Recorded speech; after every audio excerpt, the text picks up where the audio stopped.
The Zelda series is full of lots of lovable characters, including quite a few oddballs.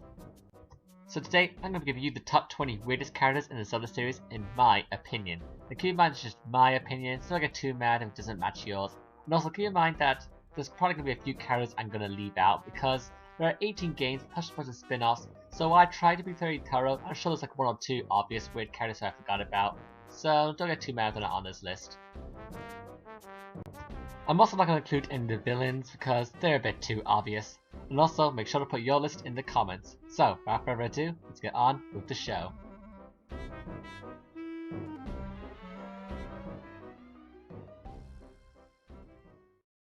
And at number 20 is the man on the roof from Ocarina of Time. This man lives on top of a rooftop in Kakariko Village. If you first meet him as a child, you see he's stuck up there. It gets even weirder later on, 7 years in the future, we find he's still up there. You can get off there using the hookshot and give you a piece of heart, but he still won't come down. He's just always there, which I find kinda weird. Like, what does he eat if he never comes down?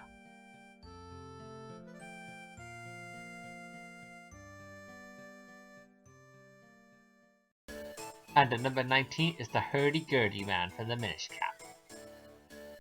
The hurdy-gurdy man is obsessed with kinstone pieces and teaches Link how to fuse them early on in the game. Other than that, he spends the rest of his free time parading around town with a bunch of children following him around. He's pretty weird, but by no means the weirdest character on this list. That's why he's at number 19.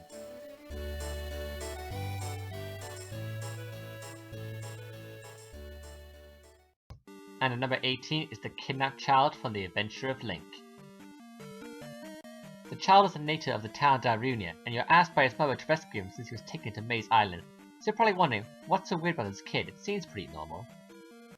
What's weird is the fact that this kid never moves. He always stays perfectly still and he never says a word. You even pick him up like he's an item. It's pretty weird if you ask me.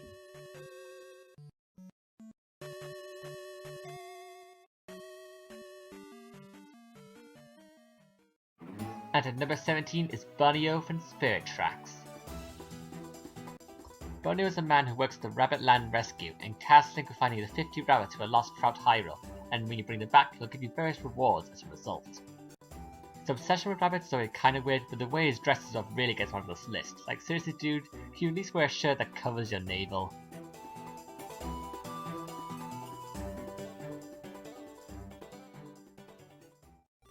At number 16 is the Town Tool Shopkeeper for Link's Awakening. Now, as his name implies, he runs the Town Tool Shop, but this is a shop you can actually steal from, getting you an item for free. However, if you do this and go back to the shop, he'll shoot you with a freaking death beam, insta-killing you. What? Why is the shopkeeper the strongest character in the game? Why doesn't he save the island? I'm pretty sure he'll do it a lot faster than Link could. He also convinces the whole island to start calling you thief if you steal something from his shop. Not sure how he pulled that one off either. Let's just be happy that this guy is not the villain of the game, otherwise it would be unbeatable.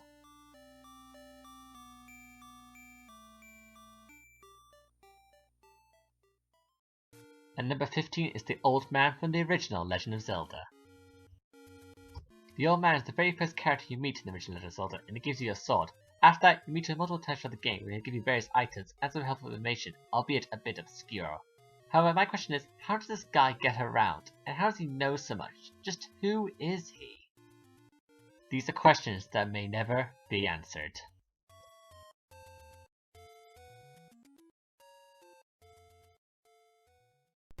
And at number 14 is Sakura from Oracle of Seasons. Sakura is a wandering prophet who points Link in the right direction when it comes to the Temple of Seasons. He also teaches Link how to use the Rod of Seasons, and that's about all he does in the game. However, just like the old man from the original Legend of Zelda, you gotta wonder just who is this guy and how does he know so much about the Rod of Seasons? He also just looks kinda weird in my opinion.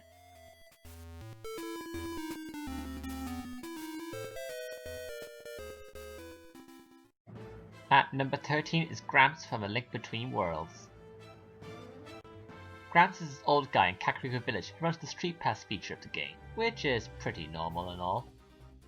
However, he's also a secret boss in the game, and he's crazy strong. He can even wield a Master Sword.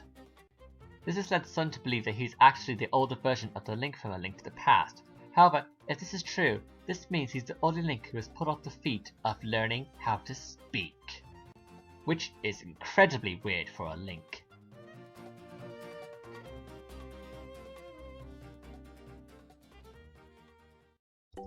And at number 12 is Beedle. In all the games that he appears in, Beedle runs a moving shop that offers Link various items that help him throughout his ventures. However, what makes it really weird is the fact that he's one of very, very few Zelda characters who actually has proper English voice acting. I think that's another reason that makes him a social outcast that has to keep moving from place to place in order to avoid discrimination.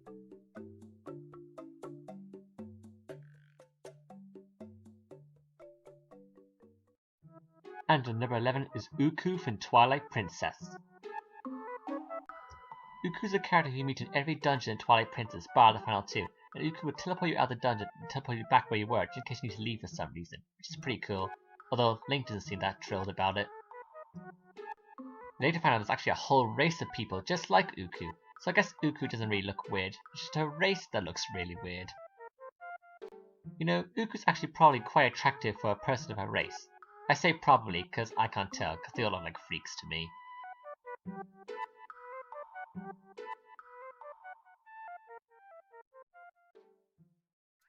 And at number 10 is Mallow from Twilight Princess. Mallow is this kid from an ordinary village who joined the game opens up a shop in Kakariko Village and later a second one in Hyrule Castle Town, which has some interesting music playing.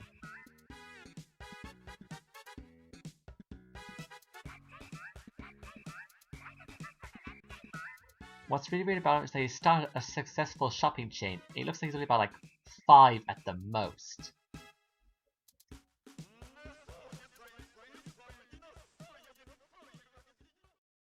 At number 9 is Old Man Ho-Ho from The Wind Waker.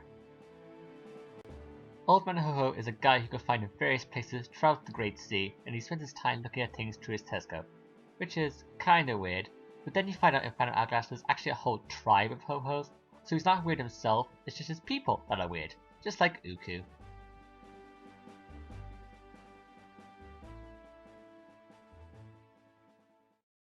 At number 8 is Camaro from Majora's Mask. Camaro is a ghost you can meet at Termina Field at night. In life he was a dancer, but he feels regret because he never got to show off his dance to the world back when he was alive. If you heal his soul, he'll give you the Camaro's mask, which will allow you to perform his dance. You can then teach the dance to the Rosa sisters in Clock Town in order to get yourself a piece of heart. Now the reason Camaro is on this list is first of all his dance is pretty weird, and second of all the dude just looks freaky. There's also the fact that it's just weird to find a ghost in the middle of a field. It's pretty crazy.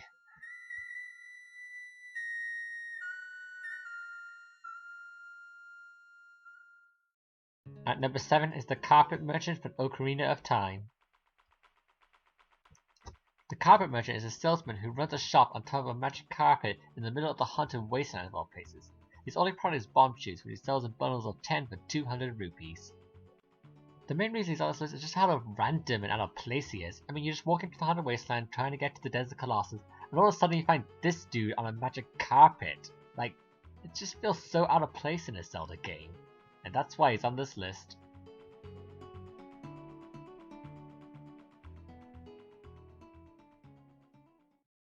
And at number 6 is Guru Guru. Guru Guru makes his first appearance in Ocarina of Time, where he lives in the windmill in Kakariko Village. In the future, he'll teach Link the iconic Song of Storms. He makes his second appearance in Majora's Mask, where you learn that he originally was part of an animal troop, but he was judged the leader being a dog, so he stole a mask. After you hear him out, he'll give you this mask as a reward.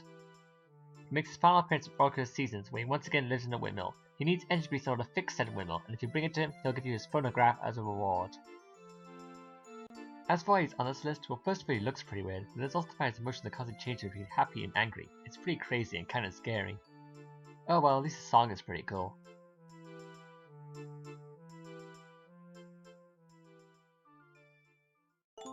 And at number 5 is Agatha from Twilight Princess.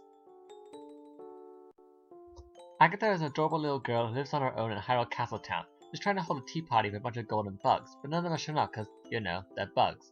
So it's up to you to bring them to her, and if you give them to her, she'll give you a bunch of different rewards such as wallet upgrades and money. Now you're probably wondering, why is this little girl living on her own? I don't know, who cares, cause money! So Agatha seems pretty normal at first, but you see, she has a little nursery rhyme for every single bug, and some of them are pretty weird like the snail one, and then some are really disturbing like the stag beetle one. So overall, Agatha's just a very weird little girl, but it's okay, cause at least she's pretty badass in Hyrule Warriors.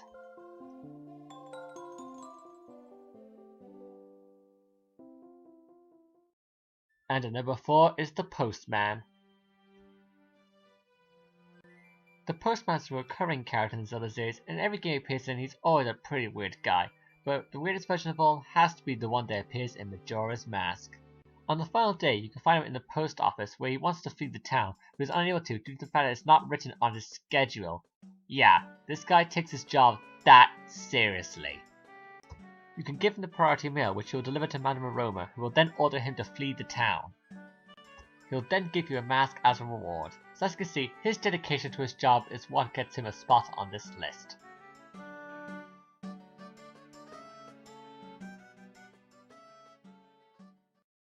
And at number 3 is the Happy Mask Salesman. The Happy Mask Salesman first appeared in Ocarina of Time, where he was part of a side quest, and it was kinda weird, but overall nothing too special. What nets him a spot on this list is his role in Majora's Mask, where he actually plays a pretty big part in the story of the game. Before the events of the game, he found Majora's Mask, but then it was stolen from him by the Skull Kid, which triggered all the chaos that happens during the game, and he asked you to get it back for him. Now, he's already pretty weird by those Guru-esque emotion changes and the fact that he can pull an organ out of frickin' thin air, but it's also implied that he seems to know more than he lets on. There's also the fact that the Moon Children look eerily similar to him. Just who is the Happy Mask Salesman? We may never know.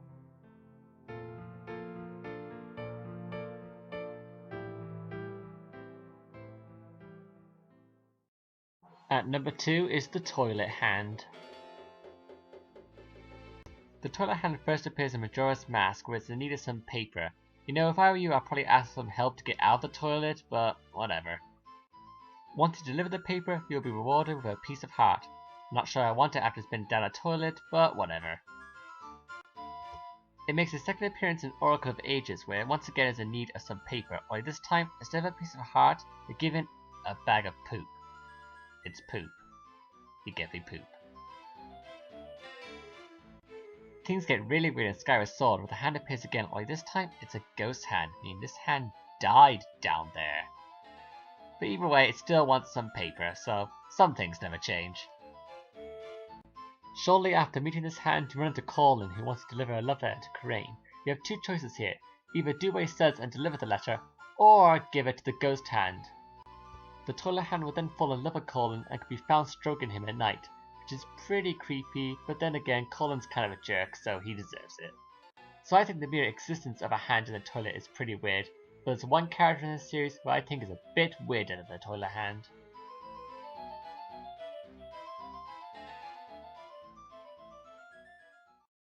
And the weirdest character in the Zelda series, in my opinion, is Tingle. Tingle first appears in Majora's Mask, where he's a 35-year-old guy who believes he's the reincarnation of a fairy, and is makes a living by selling maps to people. So yeah, that's pretty weird, but he gets weirder. Fast forward to Wind Waker, and when you first meet Tingle, he's in jail. You can bust him out and find a secret tunnel that Tingle dug in the back, which leads to a picture box. Here you can find some stone slabs where you learn that Tingle stole this box, and that's why he was thrown in jail. But then that raises the question of what these skulls are doing here. If Tingle dug these tunnels, that means he's the only one who's been in here. So where did all these skulls come from? Is Tingle a murderer? Afterwards, you can head on over to Tingle Island, where you can meet Tingle's younger brother, Ankle, and its unrelated guy named David Jr. With David Jr., you can learn that they're forced to turn the tower all day, meaning Tingle's into slave labor. There's the fact that Tingle is really greedy, since he charges you an insane number of rupees in order to cipher Tripost charts for you. So yep, Tingle's evil. Tingle also has a bunch of really weird spin-off games, but I'm not going to talk about those because I haven't played them and they're just really weird. And those are my top 20 weirdest characters in the Zelda series. So, who do you think the weirdest characters are? Leave your opinion in the comments. Anyway, that's all I have for today. Thank you all for watching, and I'll see you all next time. Hey guys, if you like the video, a big old thumbs up. And if you want to see some more of my top 10s, try clicking on the thumbnails on the screen.